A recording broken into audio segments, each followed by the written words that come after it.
Assalamualaikum warahmatullahi wabarakatuh. Today, now, inshallah, we're going to speak about the Islamic solution. So, following up from one of our previous videos, what is the Islamic solution for all this abnormal psychology, anxiety, and depression, and so on? So, how do you cope to deal with negative thoughts that can lead to you having a weak faith, becoming depressed by not remembering Allah subhanahu wa ta'ala? So cognitive deals with your mind, behavior, obviously the way you behave, spiritual with your spirituality. Cognitive is anything that bad happens, your trauma, any other thing that's happened in your life that you consider to be bad, any anxiety that is caused due to this bad um, circumstances or a case or a cause, any cause that you experience and it's negative for you, view them as tests. Allah subhanahu wa ta'ala is giving you a trial and is testing you. So view anything like that as a test, awakening your spiritual side. So Allah subhanahu wa ta'ala may be awakening your spiritual side. Maybe you've become forgetful. So it may be that it's a test. It may be that it's a form of a punishment in order to awaken you. I know somebody, as I said, previously was diagnosed with schizophrenia, knew that what this person was experiencing was actually quite real, but didn't know how to explain it being a non-Muslim. In turn went onto the internet to research and found lots of Islamic knowledge, hadith on jinns and interventions of jinn, and ultimately was led to accepting the deen, subhanallah, alhamdulillah. So it could be awakening a spiritual side. So it may be something that you view as negative, but it is actually positive because it brings you closer to the deen. And here we could take the example of Yunus Aslam's example, where he was inflicted by being swallowed by the whale, and he read and recited the dua of Yunus, which we know as La ilaha illallah wa la ilaha illa anta subhanaka inni kuntu min al-zalimin. La ilaha illa anta subhanaka inni kuntu min al-zalimin. So this is a dua where you acknowledge that there's no God except Allah and that you are amongst those wrongdoers. So Allah subhanahu wa ta'ala will remove, because you're now acknowledging your error. So Allah subhanahu wa ta'ala will help remove that. Think of this as a temporary world where everything is just short-lived. Anything that you are experiencing is for a short time. It's not on a long time.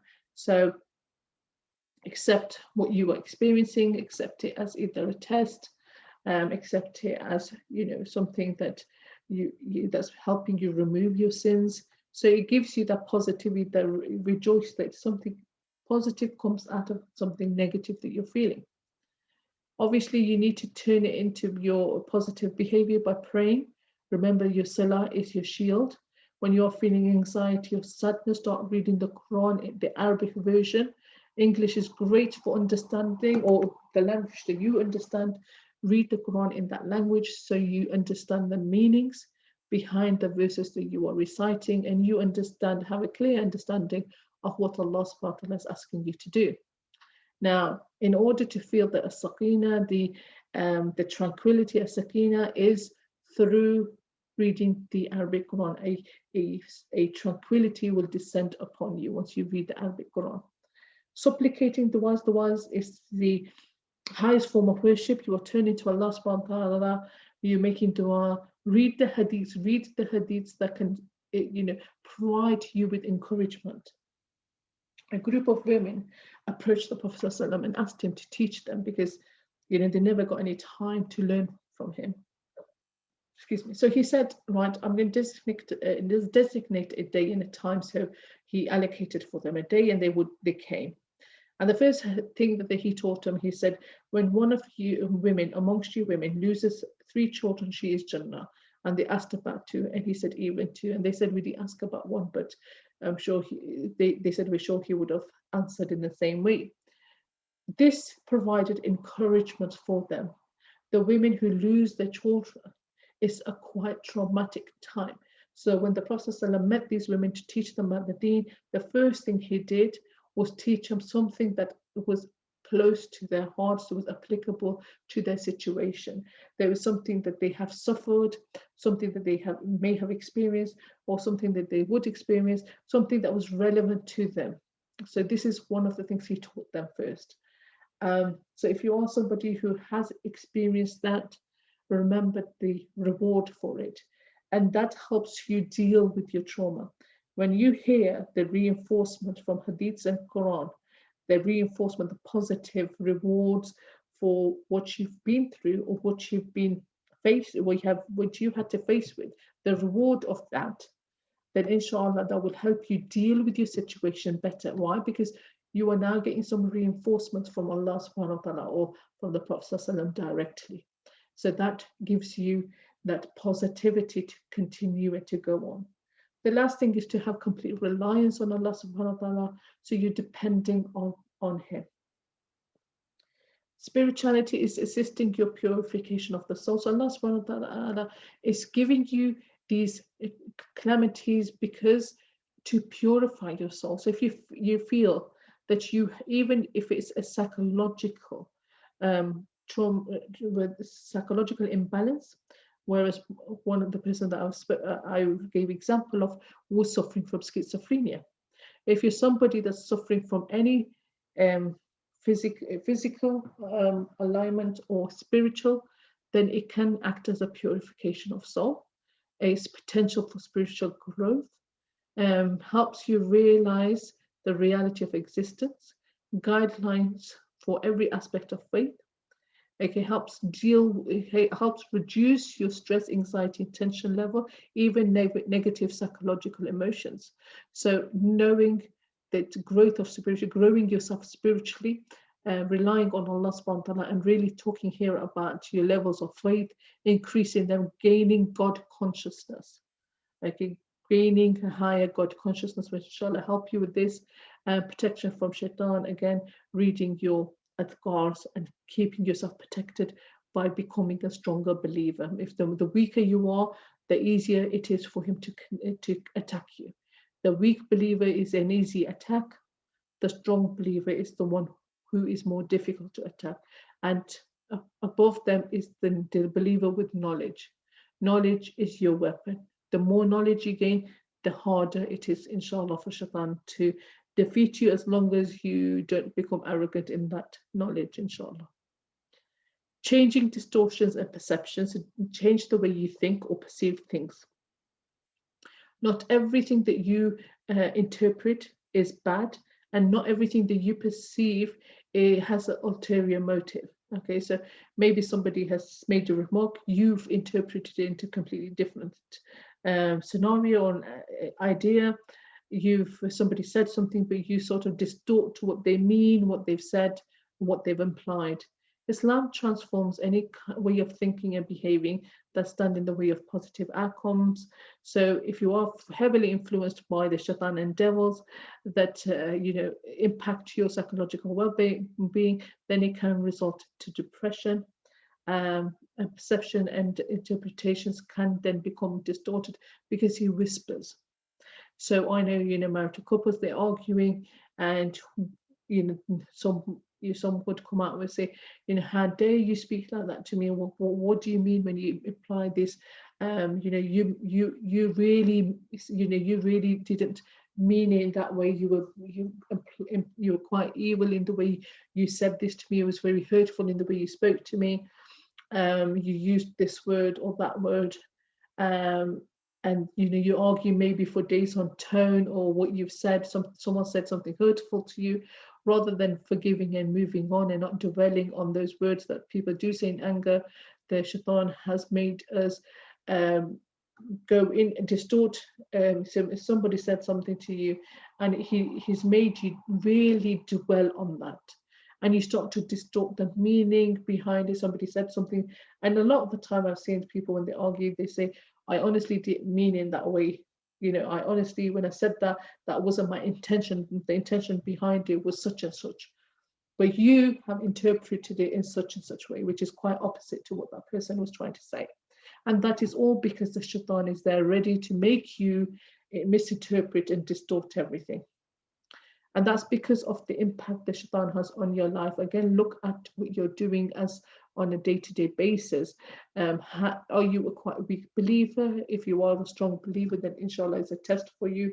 And if you are a weak believer, then really check yourself and try and strengthen your iman or your level and your relationship. Being patient is the condition of believer is always good. So whatever your condition is, whether if you have good or bad, okay, the hadith said that the believer is always happy, whether you are touched with good or whether you're touched with anything that's bad. So any of your circumstances, good or bad, may ensure you're still happy, not concerning with what concerns you, not concerning with what concerns you.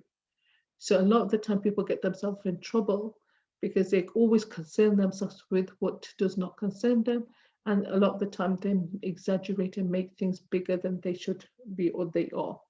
Controlling your tongue. Most of the harm comes from our tongue and that which is between our legs. So these two things, if you control them, the Prophet ﷺ did say that you will enter Jannah. So controlling your tongue, controlling your backbiting, your bickering. A lot of the time, backbiting can lead to some grave sins.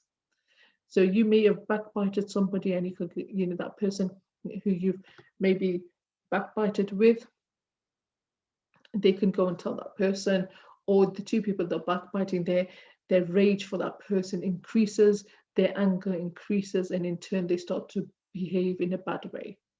A believer does not taunt. So if you've got somebody who's giving you a sarcastic remark, they've said something, and instead of thinking of all the ways that you can answer them back and causing anxiety to yourself, thinking of all the scenarios in which you can answer this person back when you next see them. What did they mean? What did they imply? What am I going to say in response to that? You can save yourself the headache of not responding. There's sometimes some people say sarcastic remarks and you feel the need to respond to them, and it turns into such a petty little discourse here. You're exchanging, it's a rebuttal that's occurred, you keep exchanging words, it's sarcastic, you keep taunting each other, and there's no end to it, and all it does is builds on your own anxiety. So ignore it, be the better person and walk away. Remember, the ignorant are greeted with peace, salam. This is as mentioned in the Quran. Not being harsh and deprived of your gentleness. So the believer is gentle. The believer is not coarse. You are not supposed to be harsh. So if somebody's being harsh with you, do not repeat their way by treating them in the same manner. Speaking good or remaining silent. So these are some lessons from Hadith. I've not quoted the actual Hadith, but they are very well known. If you go on to onlinesunnah.com and you type in some of these wordings, inshallah, the full Hadith should come up with a Hadith and a grading as well. Speaking good or remaining silent, thinking good of others. If you're always thinking positive about other people, there's never going to be room of suspicion. You're never going to try and interpret everything that they say, and you're never going to think that whatever that comes out their mouth has an ulterior motive or ulterior meanings. So you're not always second guessing what people are saying. Your suspicious mind will be put at rest. You won't be so paranoid. So always think positive and avoid suspicion. Changing maladaptive thoughts. So this is one of the things we're going to talk about, is changing your maladaptive thoughts, and that's going to come in our next slide. But here is something similar. We review our trials and tests and adjust them or change them. So stress is not created as a response to an event, it's how you perceived it. So maybe that you've experienced something, but and it's not as bad as you've thought about it in your mind. So maybe somebody has said something or done something, and a lot of the time when something happens, someone does something to you, you've always perceived it as the most negative way, in the most evil way. But once you confront that person, you start to realize that they didn't really mean it in that manner. That's not their intention. They didn't try to step on your toes. They didn't really try to take over what you were doing, and it just came across in that manner. Perceiving tests, okay, so they have goodness in them, as we've said. There are rewards for the hereafter. So if you have had a test, think of the goodness in it, reward for it. Be patient, supplicate to Allah subhanahu wa ta'ala for a better replacement. And we know that Salma, when she lost her husband, she prayed and she reluctantly made this dua for replacing her husband with something better, thinking that she could not get a better replacement than him. And who proposed to her? The Prophet ﷺ himself. So never think short of the blessings of Allah subhanahu wa ta'ala. So even if you don't believe in your heart, just say that, repeat those du'as, repeat those words, and you don't know where that blessing inshallah will come from. Remember, we've said this before, the tests are expiations of sins. Your sins are are reduced, or they are every time you've been faced with a test, a calamity, a sin has been removed. All these give you meaning for difficult events. Like we said, it acts as a reinforcement. Anything that you've experienced, either it's a test, it's a reward. There's a reward for you if you be patient, if you've dealt with in a patient manner. It expiates sins for you. Okay, it brings you closer to Allah subhanahu wa ta'ala, and you don't, and they can be punishments or reminders, rather than saying punishments, I'd like to say they're reminders from Allah subhanahu wa ta'ala to bring you back to the deen. So don't view them. Okay, so don't view the trials as punishments, and remember that Allah subhanahu wa ta'ala's mercy overcomes his anger. Okay, so don't view them as just punishments. He is merciful. Maybe you've done something wrong and he is reminding you, or there is a way to bring you closer. It might be something bad happens, but we know that from that bad something good happens. So if something bad has happened and your relationship with Allah subhanahu wa ta'ala has improved, then that is ultimately something good. So even if it's a bad event, but the outcome is that you've strengthened your relationship with your Lord, then that is something good. A distorted view can make someone be more suspicious. So it can be because of your negative mindset. You're jumping to conclusions. This is a really clear one. We sometimes jump the gun. We jump to conclusions without trying to understand what these events, these scenarios, these conversations we're having with people, actions that we see, that carried out by people, spouses, friends, family. We jump to conclusions, and we shouldn't. We should ensure that we judge what we hear, what's put in front of us, and we take that without delving too much into it or going beyond that which we see. Mistakenly seeing situations as catastrophic, seeing things either good or bad, but not anything in between. If people learn fearful, negative ways of thinking, if people learn fearful or negative ways of thinking, they can start to think in this way automatically. So it may be that you have programmed yourself to always think the worst, always think the worst of anything or anyone. Islam challenges and changes these automatic thoughts with the reality, because you should see what things are for in their reality, not distorting them or interpreting them in the way you want. If you change the way you think, your distress levels can decrease, and you can start functioning in a beneficial way. And that is only possible with Islam. As an individual, you will acquire new skills. It becomes easier for you to problem solve in constructive ways, and that can reduce your stress and help you feel more in control. Okay, so if you do not solve your problems in a constructive way, you're not able to reduce your stress, you won't feel in control. So we said that Allah subhanahu wa ta'ala has given you this mind, is not more powerful than you. You need to change the way you think. You need to control those negativities, and inshallah, that will reduce your negative mood as well. As we said, maladaptive behavior to positive one. So this is when a change happens in your life and you feel you cannot adjust. So you've lost somebody, you feel you cannot adjust. You've had a traumatic time in your childhood, you were a victim of abuse, you've been maybe you've been in a war-torn country, maybe you've been in prison, maybe your human rights, you as a human, your rights have been violated. There can be so many things that you've been through. Okay, any situation you've experienced, you need to adapt that maladaptive behavior to productive one. So how can you do that? You can start to feel that you cannot cope, but remember, tests are called according to your capacity. So you are given a burden that you can bear. Life being difficult. So if you think that your life is really difficult, remember the ayah in Ashara, hardship, after hardship comes ease. If you feel that there's no help, remember Allah subhanahu wa ta'ala is closer to you than your jugular vein. And remember the incident where Abu Bakr anhu felt extremely worried while he was in the cave with the Prophet ﷺ. And the Prophet ﷺ told him not to worry, that Allah subhanahu wa ta'ala is with them. And Allah subhanahu wa ta'ala sent tranquility upon them. So Allah subhanahu wa ta'ala will send peace, tranquility upon you when you are worried, as long as you are able to turn to Him. Remember when the Muslims met the non-Muslims in battle, they were in their hundreds while the non-Muslims were in thousands. So at that time, the Prophet